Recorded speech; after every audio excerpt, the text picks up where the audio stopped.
सभी मसीही भाई बहनों को यीशु के नाम में शालोम, प्रेज द लॉर्ड, जय मसीह की। और प्रभु यीशु में आपका भाई जेम्स आप सभी का इस बाइबल अध्ययन कार्यक्रम में बहुत बहुत स्वागत करते हैं, बहुत बहुत धन्यवाद करते हैं। एक बार फिर से आप सभी का बहुत स्वागत है। हमने मत्ती के सुसमाचार उसके 25वें अध्याय का कंप्लीट अध्ययन कर लिया। अब समय कि हम उसके 26वें अध्याय में आगे बढ़े और अब ये 26वां अध्याय और 27वां और 28वां ये 3 अध्याय मत्ती के सुसमाचार के सबसे लास्ट के अध्याय हैं, जिनमें लास्ट काउंटडाउन जो परमेश्वर की इच्छा है प्रभु यीशु मसीह के द्वारा जगत उद्धार पाए, वो हमारे लिए बलिदान हो, वो सारी चीजें हम देखेंगे। आप प्रभु यीशु मसीह के लिए षड्यंत्र को देखेंगे, प्रभु यीशु मसीह की जो लास्ट उसके जो यहूदा इस्करियोती उसे पकड़वाते हैं, और प्रभु भोज के विषय में देखेंगे, पतरस के इनकार की भविष्यवाणी, बहुत सारी चीजें, उसके साथ जो उत्पीड़न होता है, उसके साथ जो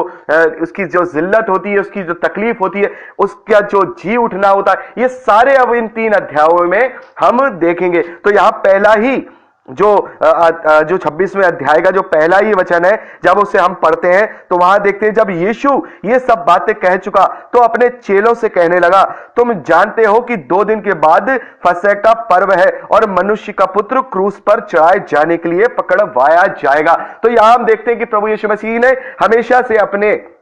क्रूसिफिकेशन की, अपनी मृत्यु और अपने जी उठने की भविष्यवाणी पहले से ही अपने चेलों से कही है और उन्हें बताया है, बार बार बताया है कि मेरे आने का प्रायोजन क्या है, परमेश्वर की इच्छा मेरे साथ क्या है। वो सारी बातें उन्होंने अपने चेलों को बताई है। और अब यहां चूंकि अब यरूशलेम में जब हमने पढ़ा था कि जब उन्होंने विजय प्रवेश किया, उसके बाद वो सारी उन्होंने कार्य किए, मंदिर में गए, लोगों से उन्होंने, सदूकियों से, फरीसियों से, प्रधान याजकों से, सबसे उन्होंने वाद विवाद किया, उन्होंने निरुत्तर किया और लोगों को समझाया, लोगों को और उपदेश दिए और सारी बातें उन्होंने बताई। और फाइनल उन्होंने अपने जो लौट के आने के चिन्ह है वो भी उन्होंने यहां यरूशलेम में ही लोगों को बताया कि क्या क्या चिन्ह होंगे भविष्य में, और वो सारी बातें उन्होंने बताई और न्याय के दिन की बातें उन्होंने बताई, सारे दृष्टांतों के रूप में उन्होंने सब चीज बताई। लेकिन यहां पर उन्होंने अब कहा, ये सारी बातें 4 दिन उन्हें यहां पर हो गए यरूशलेम में। अब प्रभु यीशु मसीह कहते हैं 2 दिन के बाद फसह का पर्व है, और प्रभु यीशु मसीह कहते हैं कि फसह की पर्व के रात को ही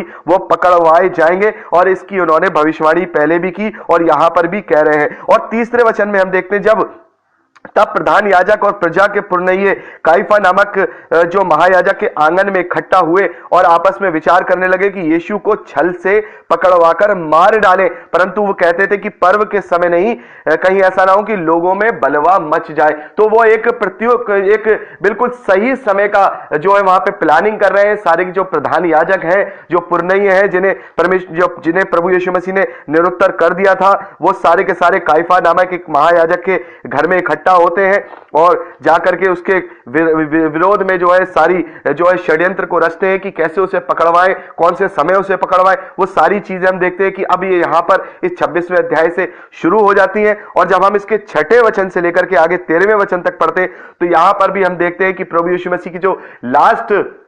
जो उसका कार्य है, जो वो जिसकी उसकी जो देह हमारे लिए बलिदान होने वाली है, उस देह के लिए भी हम देखते हैं कि स्त्री का वर्णन हम याद देखते हैं कि यहां मैं चाहूंगा कि आप इसे पढ़ लीजिए, 6ठे वचन से लेकर के आप इसे 13वें वचन तक पढ़ लीजिए। आशा करता हूं आपने इसे पढ़ लिया होगा, प्रभु आपको आशीष दे। तो यहां देखते हैं प्रभु यीशु मसीह बैतनिय्याह में शिमोन कोढ़ी के घर में,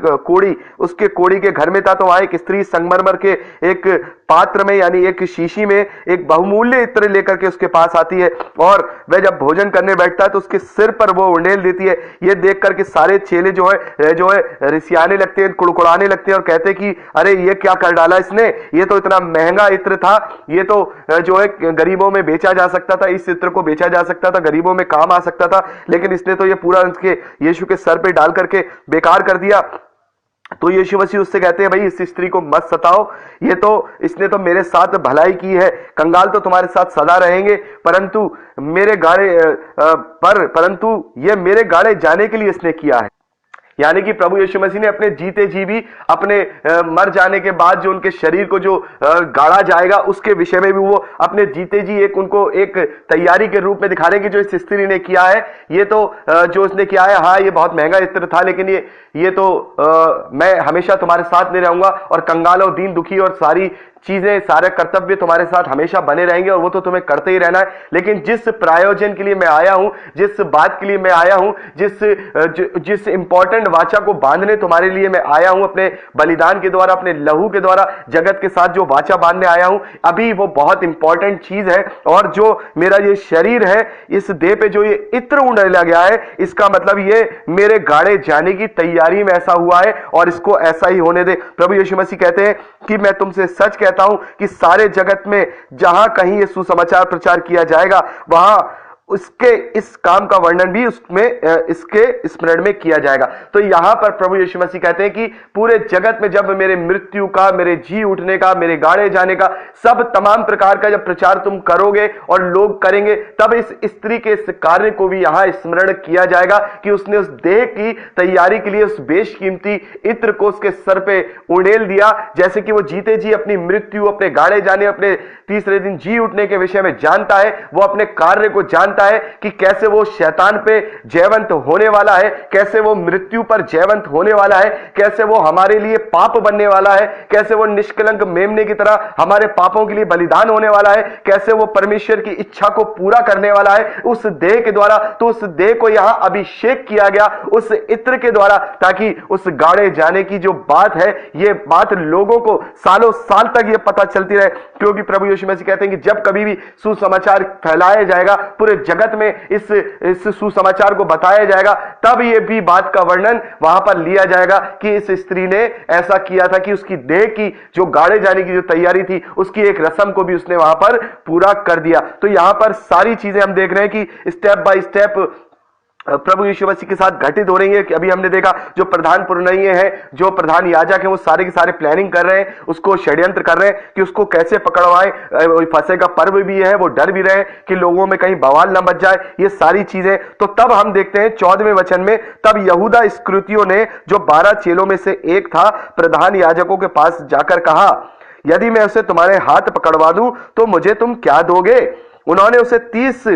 चांदी के सिक्के तोल कर दिए और वह उसी समय से उसे पकड़वाने का अवसर ढूंढने लगा। तो यहां प्रधान याजकों ने जो प्लानिंग की, उस प्लानिंग का यहूदा इस्करियोती ने कहा कि भाई मैं तुम्हें पकड़वा सकता हूं, उस मनुष्य को मैं पकड़वा सकता हूं। क्योंकि यहूदा इस्करियोती ने अपने मन में लालच कर दिया, और लालच भी कितना किया, केवल 30 चांदी के सिक्कों के लिए उसने परमेश्वर के पुत्र का सौदा कर दिया। जाकर के उसने क्या किया, उन प्रधान याजकों और प्रधान पुरनियों के साथ मिल गया और उसके बाद वो अवसर ढूंढने लगा कि कैसे करके मैं प्रभु यीशु मसीह को पकड़वाऊं। तो इसको हम यहां डिस्क्राइब नहीं कर रहे हैं, क्योंकि पहले ही काफी समय लंबा हमारा अध्ययन हो चुका है। इस यहूदा इस्करियोती की बात को हम डिस्क्राइब करेंगे अगले भाग में। तो आज के लिए इतना ही। और ये जो अब हमारा जो अध्ययन है, और मैं चाहूंगा कि कोशिश करूंगा, मैं कह नहीं सकता लेकिन पूरी कोशिश करूंगा कि फ्राइडे तक मैं इसको यानी इस हफ्ते में मैं इस अध्ययन को यानी मत्ती के सुसमाचार को कंप्लीट कर दूं, ताकि हम मरकुस के सुसमाचार में जाएं, ताकि हमारा एक अध्याय यानी एक चैप्टर, माफ कीजिएगा, एक पुस्तक या एक सुसमाचार कंप्लीट हो जाए और आगे हम अपने एक तरह से कहा जाएगा एक स्टोन, एक माइलस्टोन हमारा अध्ययन में आ जाएगा कि हमने एक पुस्तक को कंप्लीट कर लिया। और मैं आपको बताना चाहता हूं कि एक मेगा क्विज भी मैं, जब ये अध्ययन इस मत्ती के सुसमाचार का समाप्त हो जाएगा, तो 10 सवालों का या 8 सवालों का एक मेगा क्विज भी मैं बीच में आपके लिए रखूंगा। जब मत्ती का सुसमाचार हमारा पूरा अध्ययन हो जाएगा, उसके करीब 1 हफ्ते के बाद, या हो सकता है 2 हफ्ते के बाद, क्योंकि बहुत से लोग लेट भी पढ़ते हैं, और मैं चाहूंगा कि सारे लोग इसका अध्ययन पूरा कर लें, और उसके बाद मैं एक मेगा क्विज मत्ती के सुसमाचार से रिलेटेड करूंगा, ताकि आप लोगों का जो है, जो आपने जो